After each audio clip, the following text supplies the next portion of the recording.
So this is part of an essay that Diane Arbus wrote as a teenager in high school about Plato.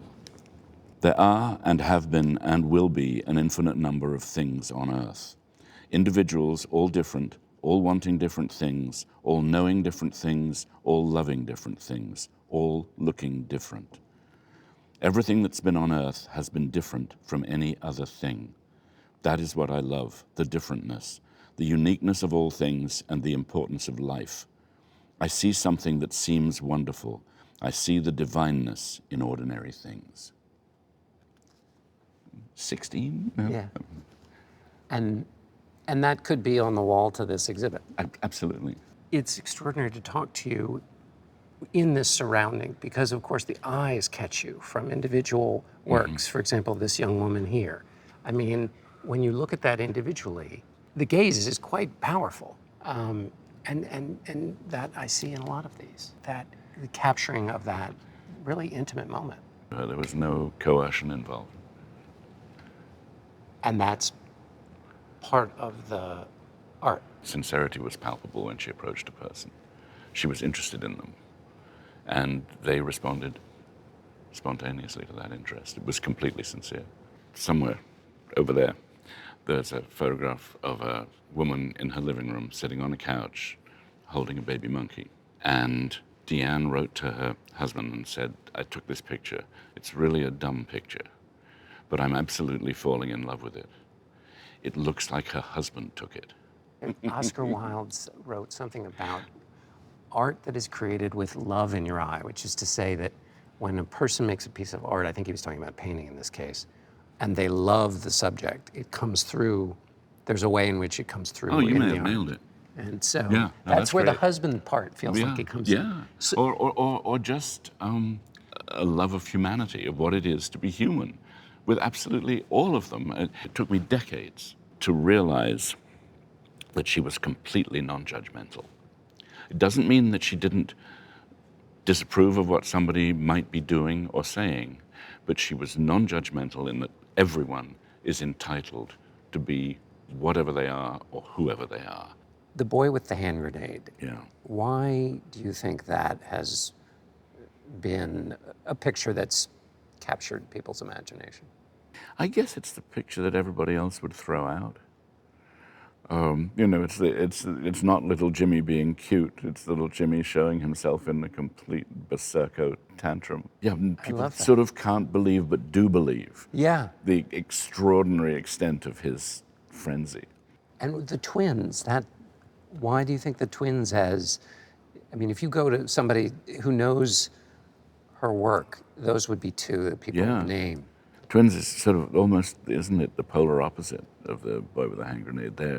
They're infinitely calm and just there to be observed.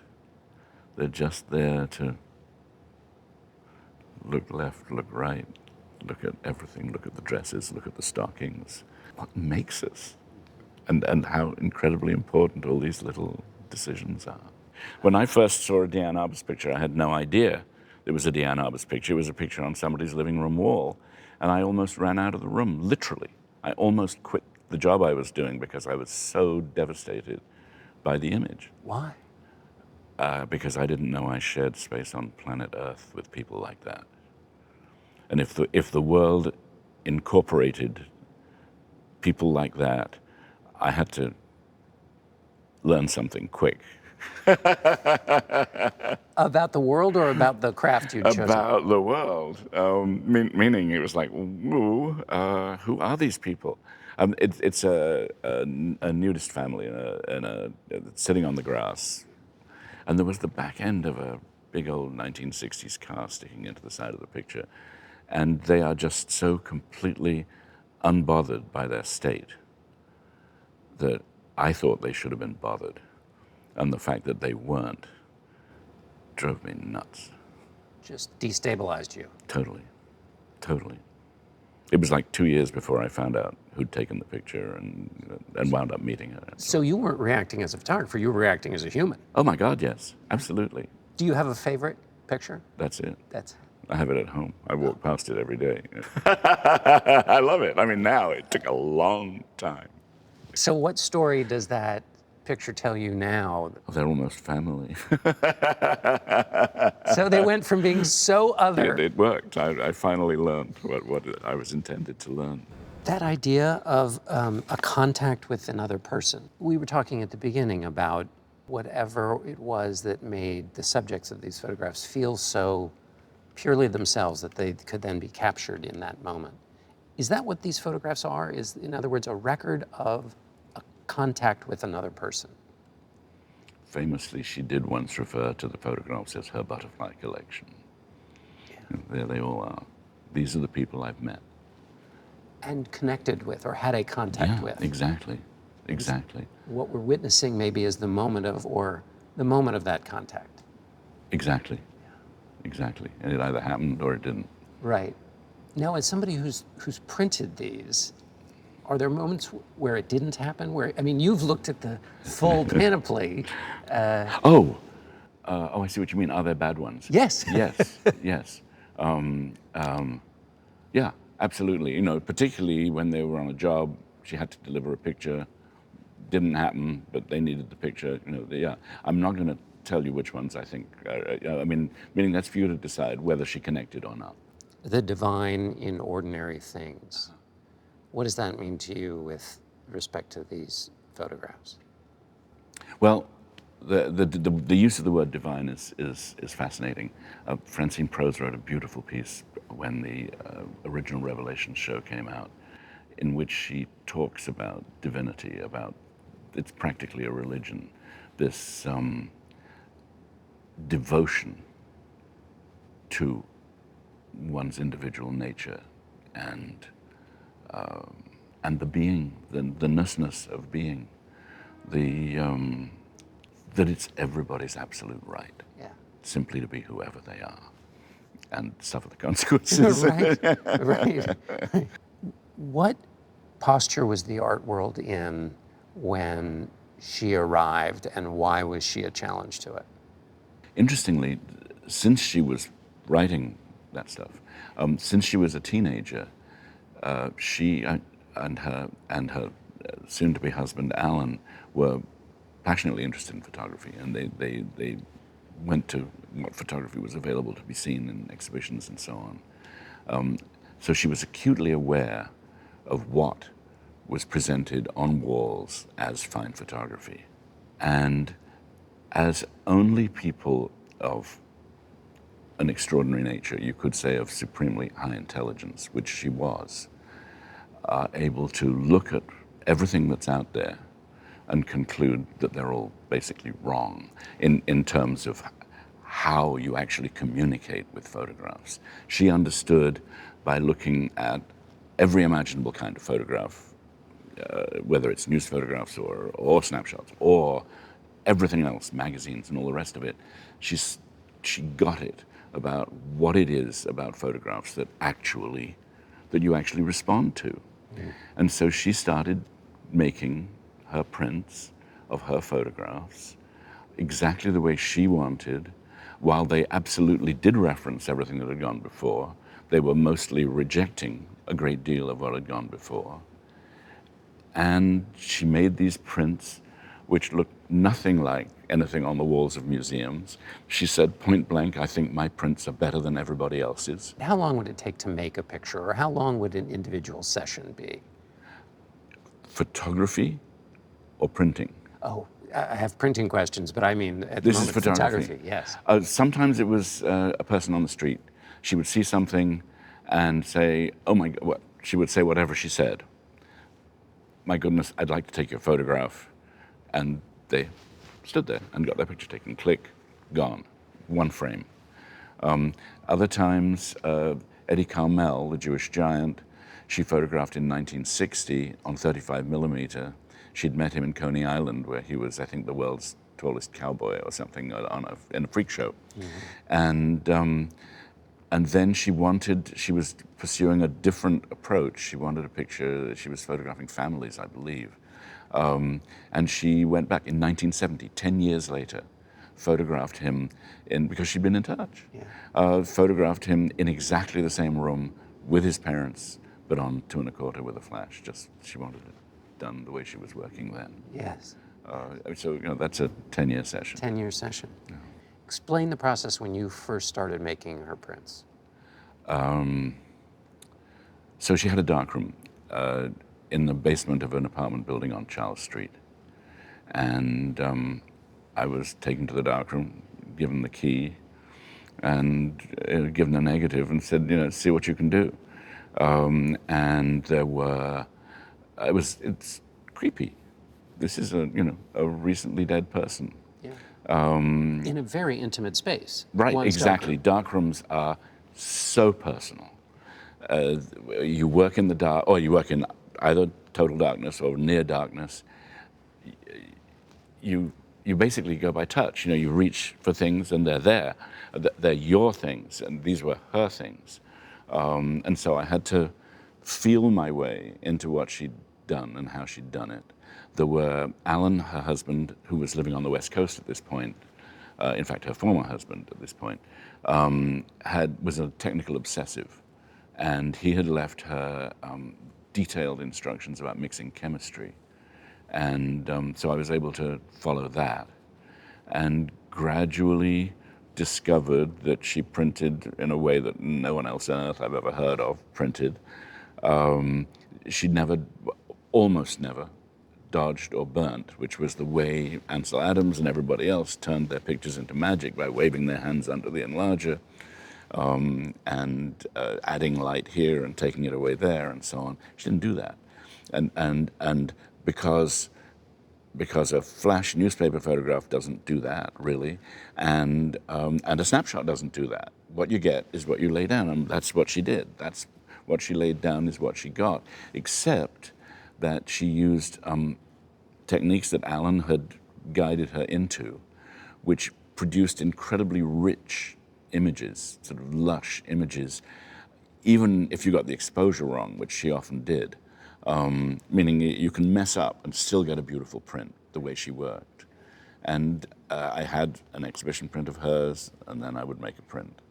And a lot of it was done by remixing chemistry. The actual mixture of the developer made a big difference in the contrast of the print and the nature of the print. And I would dump it and then make some different one, dump it and make some more. And for the first year, the whole time we were working for the monograph and the 1972 retrospective of the Museum of Modern Art, I don't think I ever made more than one print in a day. It would take me hours just to get the negative into the enlarger so that it would look exactly like hers, which she didn't have to do. She stuck it in the enlarger, and they made, but duplicating is in many ways much more difficult than originating. Right. Because there are so many things that the person who made the original print didn't have to think about, that the person who's trying to duplicate is messing with stuff that they never dealt with. Was that a purely technological act or a psychological one as well? True to the form, true to the person. That's possibly true, but there's nothing psychological about what I was doing. I was slavishly trying to duplicate, which was extremely difficult. But I guess my question is, were you doing that for the purpose of art, or because this was a person, a friend, and someone you knew, and someone you wanted to honor by doing it correctly? Exactly that. What I wanted to do was honor the work by making it indistinguishable. What I did, indistinguishable from what she was doing. And after the first, I don't know, 50 or 60 for which there were existing prints, you sort of had it in your head where she was going and why. Right. And so that's where the rest came from. New York City is such a part of Diane's work. What role does New York City play? I think just that it's so spectacularly diverse. You know, who needs to go anywhere? If you're just looking at people, they all come here. What is the best way to enter into this exhibit, walking in, and what do you hope for those when they walk out? Maybe that's just something in a picture just strikes you as utterly singular and something you've never seen before. Not hard in here, actually. You might find several. Yeah, yes, yes. You have the experience, I think, that biographers have, which is that for a portion of your life you knew Diane, and then you have lived a portion of your life with her in your head and her work in your head. What's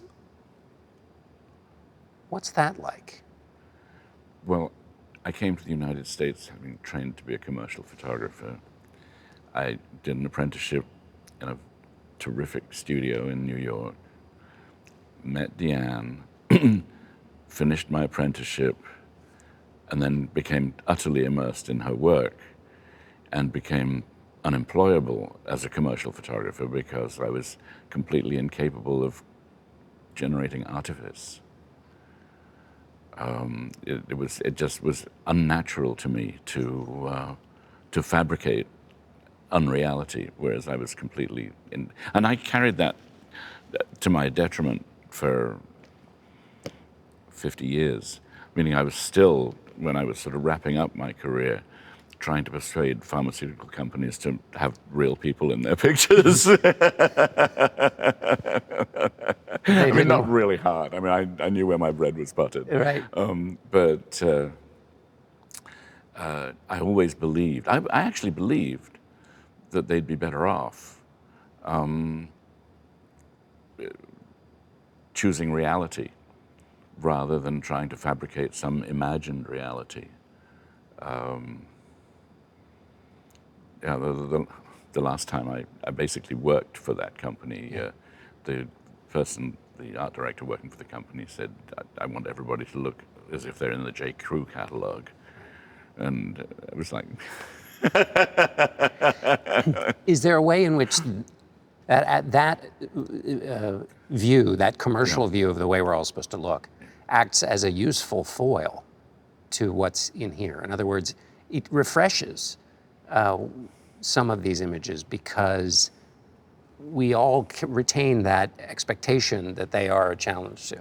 Yeah, exactly, absolutely. And it's one of the reasons she had such tremendous difficulty making a living, because even editorially, magazines tend to like people looking nice, the way they're supposed to look, sort of thing. And on a number of occasions, friends, Richard Avedon, passed on commercial jobs to her. You know, somebody would say, we need to use other photographers on this project.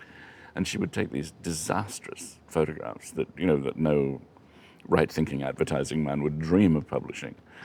So it was very hard for her because her pictures were relentlessly honest and presented what was in front of the camera.